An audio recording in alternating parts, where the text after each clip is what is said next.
My fiancée asked for a break to date her ex. I made it easier by canceling the wedding. I am 30 years old, and for a long time, I thought I had my life figured out. I was in a committed relationship with Mia, my girlfriend of nearly 4 years.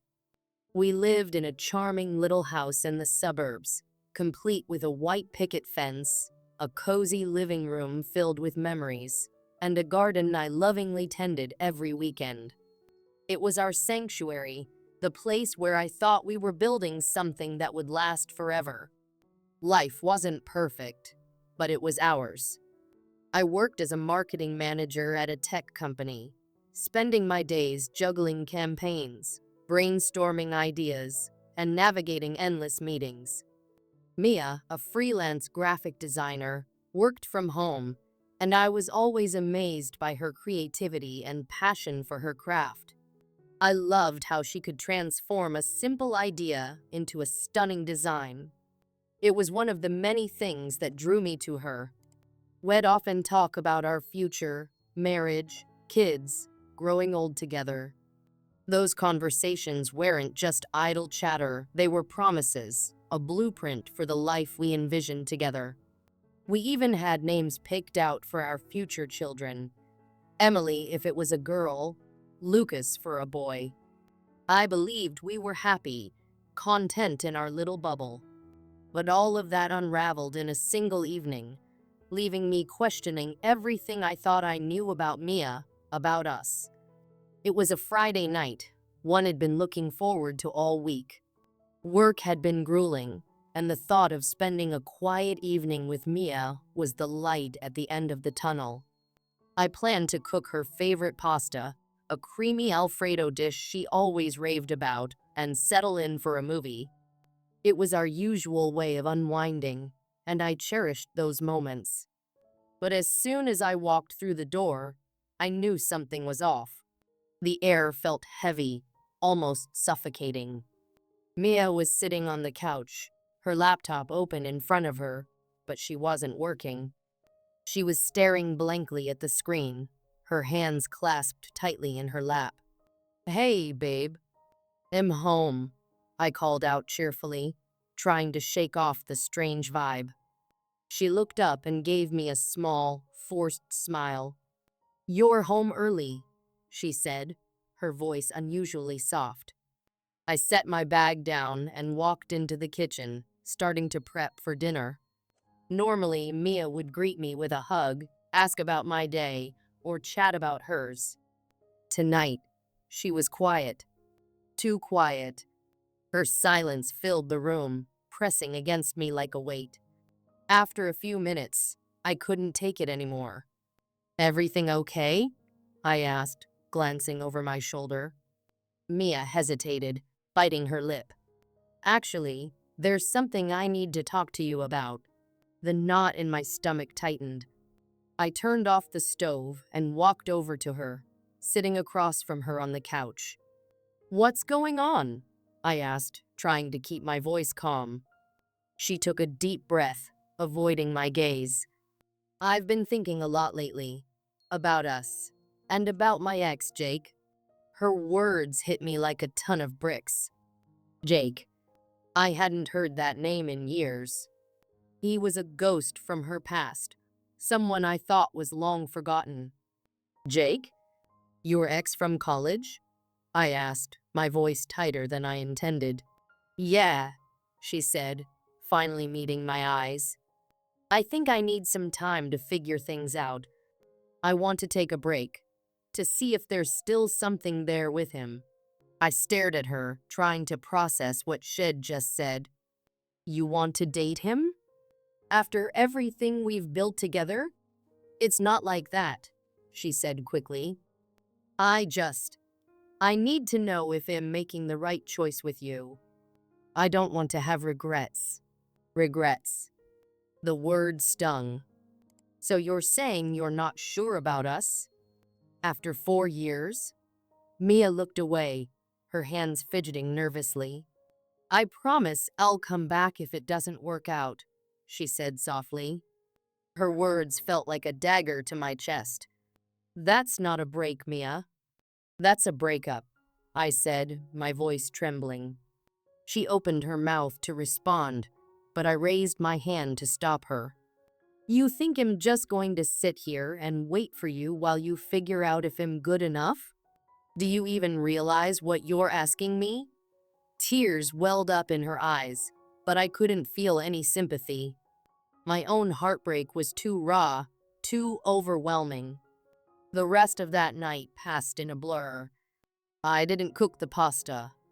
I didn't watch a movie. I spent hours replaying her words in my head, trying to understand how we'd gotten here. Every memory we'd made together, every promise we'd exchanged, felt tainted. The woman I thought I knew, the life I thought we were building, it all felt like a lie. By the next morning, I knew what I had to do. I wasn't going to wait around for Mia to decide whether or not I was worth it. I deserved better than being someone's backup plan. When Mia came downstairs, she looked surprised to see me packing a suitcase. "What are you doing?" she asked, her voice tinged with panic. "I'm making this easier for both of us," I said, zipping up the bag. "You want time to figure things out? Fine. But I'm not going to stick around and wait for you to choose me." "Wait," she said, stepping closer. "I didn't mean it like that. I need clarity. And I need respect," I shot back, my voice firm. "If you can't see what we have right now, then there's no point in dragging this out." Her eyes filled with tears, but I didn't waver. I canceled the wedding that same day. Calls were made, deposits were forfeited, and the plans we'd spent months making were undone in hours. It was painful, but it was also liberating. The weeks that followed were some of the hardest of my life. Friends and family reached out, offering their support. Some were shocked by Maya's decision, others admitted they'd seen cracks in our relationship long before I had. I threw myself into work, picking up extra projects to keep my mind occupied. I spent more time with friends, rediscovering parts of myself I'd forgotten in the haze of our relationship. I started going to the gym again, not just to stay fit, but to channel my emotions into something productive. Mia reached out a few times. She sent texts, left voicemails, even showed up at the house once.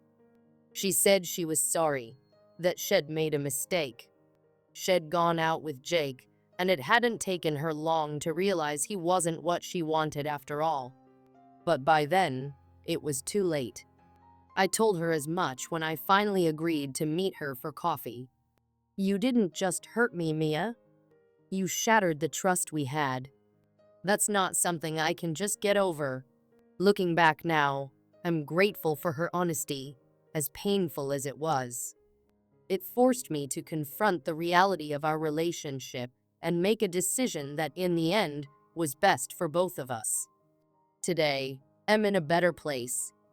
I'm not bitter or angry. I'm hopeful. Hopeful that one day, they'll find someone who doesn't need to take a break to realize I'm the right choice.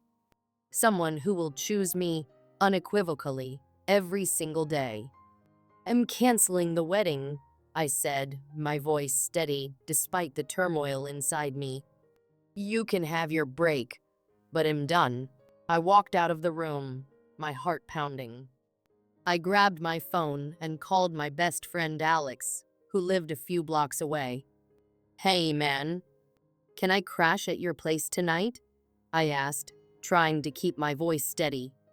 "Of course." "What's going on?" Alex asked, his tone immediately concerned. "Mia wants to take a break, to date her ex." I can't stay here tonight," I said, my voice breaking. "Come over." "We'll figure it out," he said firmly. I drove to Alex's apartment, my mind racing. The weight of Maya's betrayal was suffocating. I kept replaying her words in my head, wondering how she could throw away everything we'd built for someone from her past. When I arrived, Alex greeted me with a hug and ushered me inside. We settled on his couch, and I recounted the entire conversation. My voice trembled as I relived the moment, the pain fresh and raw. "Dude, that's brutal," Alex said, shaking his head. "You don't deserve this. You've built a life together, and she's just willing to toss it aside?" "I thought we were happy," I replied, frustration bubbling to the surface. "We talked about our future, about getting married. How could she do this?" Alex listened patiently, offering words of comfort and support. As the night wore on, I began to feel a sense of clarity. "She's not the person I thought she was," I said finally. "If she can't see my value, then maybe she's not the one for me." Alex nodded. "Exactly. You deserve someone who chooses you wholeheartedly, not someone who sees you as a backup plan." His words stayed with me. The next morning, I woke up with a newfound determination. I wasn't going to let Maya's decision define me. I spent the day focusing on myself, going for a long run, hitting the gym, and even indulging in some comfort food. I needed to remind myself that I was more than just my relationship with Mia. Over the next few days, I threw myself into activities that brought me joy. I started painting again, something I hadn't done in years, and I reconnected with old friends. Slowly but surely, I began to heal. Then, one evening, I received a text from Mia. "Can we talk? I miss you." My heart raced as I read her message, but I took a moment to breathe. I knew I had to respond carefully. "I think it's best if we don't," I replied. "You made your choice, and I need to focus on myself." The silence that followed was both deafening and freeing. A few days later, she messaged me again. This time, her words were more desperate. "I made a mistake. I want to come back. Please, let's talk." I stared at my phone, conflicted. Part of me wanted to forgive her, to go back to the life we'd built. But deep down, I knew I couldn't. After taking some time to reflect, I finally replied, "I appreciate your honesty, but I can't go back to what we had. I need to move forward." Hitting send felt like closing a chapter of my life. It was painful, but it was necessary. As the weeks turned into months, I continued to focus on myself. I started dating again, cautiously at first, and found joy in meeting new people. I learned to trust again, not just in others, but in myself. One evening, while out with friends, I met someone new, Sarah. She was vibrant, funny, and full of life. We hit it off immediately, and for the first time in a long time, I felt a spark of hope. As our relationship blossomed, I realized how much it'd grown. The pain of my past had taught me invaluable lessons about self-worth, boundaries, and the importance of choosing myself. Looking back, I'm grateful for the experience, painful as it was. It showed me that love should never feel like a gamble, and that I deserved someone who would choose me every single day. To anyone facing a similar situation, remember this: you are not a backup plan. You deserve someone who sees your value and chooses you wholeheartedly. Don't be afraid to walk away from what doesn't serve you. Sometimes, the hardest decisions lead to the most beautiful outcomes. Thank you for listening to my story. If you have thoughts or experiences to share, I'd love to hear them. Please leave a comment and don't forget to like and subscribe for more stories like this one.